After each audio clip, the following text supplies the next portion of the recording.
Oh, so happy to see you. Happy to see you too. I mean, it's been so long, Barney. So thank you so much for joining me on Filme Shilmy. It's always so wonderful to have you. Thank Um, and a heartiest congratulations on Bridgerton season three. Oh my God, I completely lost count of you. how many seasons it's been. I But know I there's mean, parts it gets confusing. but look, Barney, I think I'm gonna just begin by just saying how it was great to see you on the show. But then at the same time, I was very surprised that you were not the main lead. So what drove your decision in actually choosing this role, particularly, especially the fact that you've headlined so many amazing titles. So what was it about this one that you were like, okay, you know what, it's fine, it's not the main lead, but I'm still gonna go for it. It's the biggest show in the world, and it's a Shondaland production, and just to be invited to come join the Bridgerton universe and dress up in those characters and in the costumes and be around like a wonderful creative team. For me, I just saw that as such an incredible opportunity and great learning experience that it really was like a no-brainer for me to want to do it. Uh-huh. Now, obviously, you've been a part of costume dramas before, like you've done Pandora before. You've done that Udham. was a really Yeah, Udham as well, which again was also set in a historical sort of landscape. When it comes to you sort of dressing up and being in that environment, how does that necessarily impact your command as an artist, no matter how big the screen time is? I think it's really fun to be able to play with different looks and different time periods and immerse yourself into different worlds. I think that's what drove me to be an actor was the escapism of the art in a like in terms of being able to detach from your own reality and enter this whole new world. And I think that's something that really invited me into Bridgerton because it was such a different world that I'd to anything I'd ever done before. And I think any chance you get as an actor to do something so different is a great opportunity, and something that I really seek out. So yeah. Now, I have to say, I think this Bridgerton has been the most relatable one. I think I could relate so much with Penelope. I could relate with the whole idea of needing, trying to find happiness within yourself, but then also needing that validation from others. The fact that obviously she is kind of sidelined a lot and often frowned upon. Um, for you in this Bridgerton as well, because this was the theme, how much were you able to identify with this sort of subliminal concept throughout the show?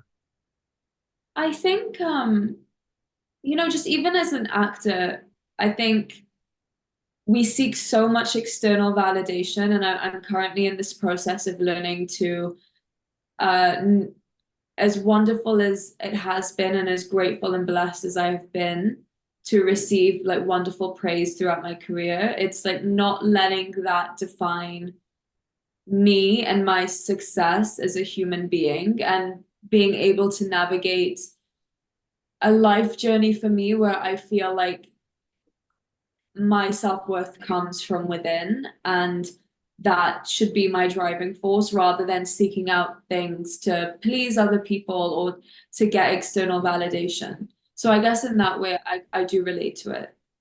Hmm. Now, it's interesting you're saying this because your debut was, of course, with October, Shoojit Sarkar's film, which celebrates actually 6 years this year. I Now, know it's as time has gone by, for me, this film has honestly, it's just become more and more immortal. It's become more and more relevant, and very deeply relatable. yeah. Again, that film is a very profound insight into, uh, firstly, complex human minds, of course, and I think the perhaps internal conflicts as well, if one could rightly say that, because obviously it deals with it's not a love story, but it's all about the idea of your compassion towards another human being. Having done like that, and given that your basis was with such a profound film, how do you think that's really shaped, if at all, by the way, your perspective on the roles that you have chosen, especially even in a film like Adithya Varma, which was obviously quite controversial in its own way? I think I think I definitely seek out roles where there is complexity. Otherwise, I'll be completely honest. Like, I think people think that as actors, we have a lot more control over the roles that we choose to do. And at the beginning, like, you really don't. And you're just trying to make the best out of what you have. And like, I have played very, uh, in the past, like on one or two occasions, kind of like one-dimensional characters. And I find myself like very bored with those. So to get roles where, or be a part of stories where there's like a greater what's the word? Significance.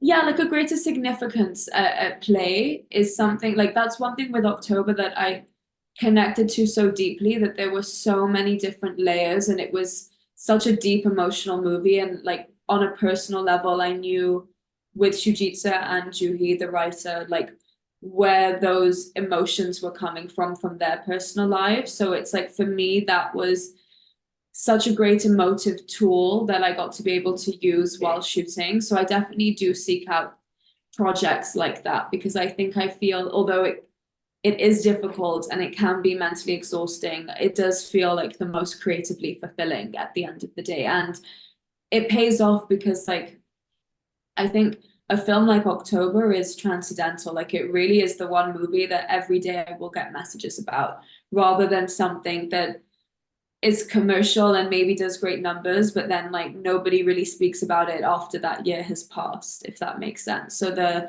you get a deeper level of gratification from doing movies like that. I'm glad you mentioned about you having to go through this phase where you had to do one-dimensional roles. Because I feel like because artists obviously are human beings, they're people, right? The fact that obviously when you are playing different characters, when you are navigating different sort of lives, there comes a point where I don't know if this happens with you, but there is like an identity crisis, where you're trying to, in a way, figure out where you fit in. Um, Mhm. Especially when it comes to like the sort of roles you've done. I mean, they're not your typical commercial roles though, right? Like, I mean, yeah, sure, Aditya Varma was like a bit more commercial in that sense, but October was not a masala film. I mean, it was Yeah, very distinct from that. So, yeah. have you ever felt like you've had an identity crisis as an artist, and when you are having to choose certain roles as well? Absolutely. I think the beginning of my career really incited a great identity crisis in not just myself as an artist, but like even myself as a human being. Being Indian, but having grown up in the UK, it was almost like a feeling of I'm not enough for either country. Like I wasn't Indian enough to be Indian, but I wasn't white enough to be British. And I think with time, what I've learned is I used to see it as somewhat of a hindrance because I was like, oh, I'm not pushing forward enough in this industry because I feel like I'm not enough. But what I've realized is actually my identity as a third generation immigrant is my unique selling point. And it's something which I don't see a, a lot of young actors my age doing. Like I don't think I could name someone, maybe apart from Avantika, who's doing the West and East like I am and like navigating that. And I do think the reason is because like there's this whole new identity that's being created with NRIs and with many like immigrant people across the world, where it's like we are now like a hybrid of cultures, and this is the way that our world is now. It's not as stringent as maybe it once was decades ago, like in my parents' time.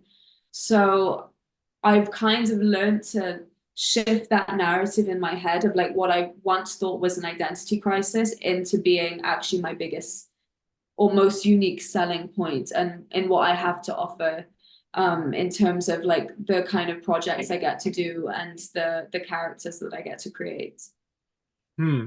And I think, and I'm glad you mentioned this as well, because I feel like, especially when we talk about the NRI representations, it's either really like opulent, like how we've seen in Karan Johar's movies and in like, sort of Yash Chopraji's movies in his earlier works, or then there's like the really hardcore, gritty, and serious crime-driven stories where, and I feel like films like, for example, like Bend It Like Beckham, for example, were a bit more a middle ground, where they kind of spoke a lot about, the sort of like what we said, the identity crisis that we as British Indians face.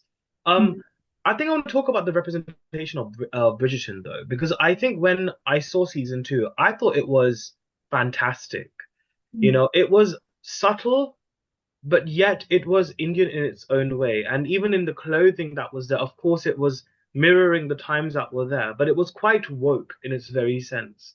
mm. Do you think that this representation in the West, how satisfied are you with it? Or do you just think that it's actually just a tick box exercise just to cast Indian faces because it opens up another audience for the West? I think things are moving in the right direction.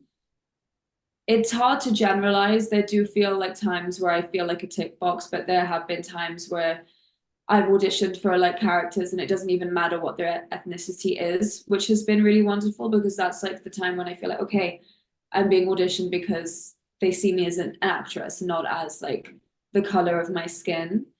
Um, but it's a work in progress. But like I'm grateful that we are like really moving in the right direction. And I think I would love to, moving forward, see more immigrants or people of color behind the camera as well, in the writing rooms, in production.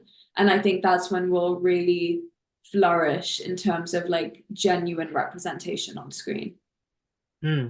I'm going to pick your brains a bit more though, but why do you think that it is so slow? Do you think that it is perhaps because whenever we see one face, for example, that's doing really well, like they kind of, I don't want to say take the credit, but because they kind of like, it's their sort of moment, they're kind of flying high and then they kind of forget about the others behind them. Do you think that's also a bit of a case where we as a community need to step out of this me-centric sort of mindset and perspective as well?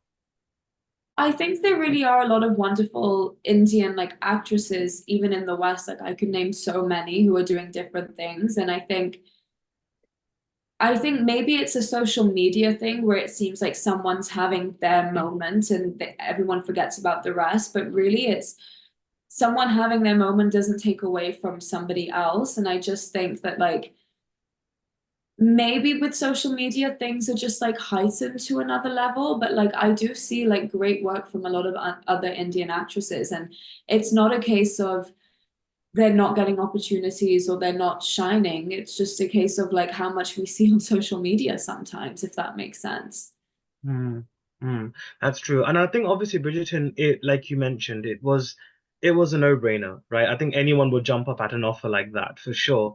But having done that, and obviously the lovely work that you've done, which we've done many interviews on as well in the past, what sort of work and what sort of characters do you think would really satisfy the creative within you now? And how do you think that could possibly change with the future projects that you have in hand currently?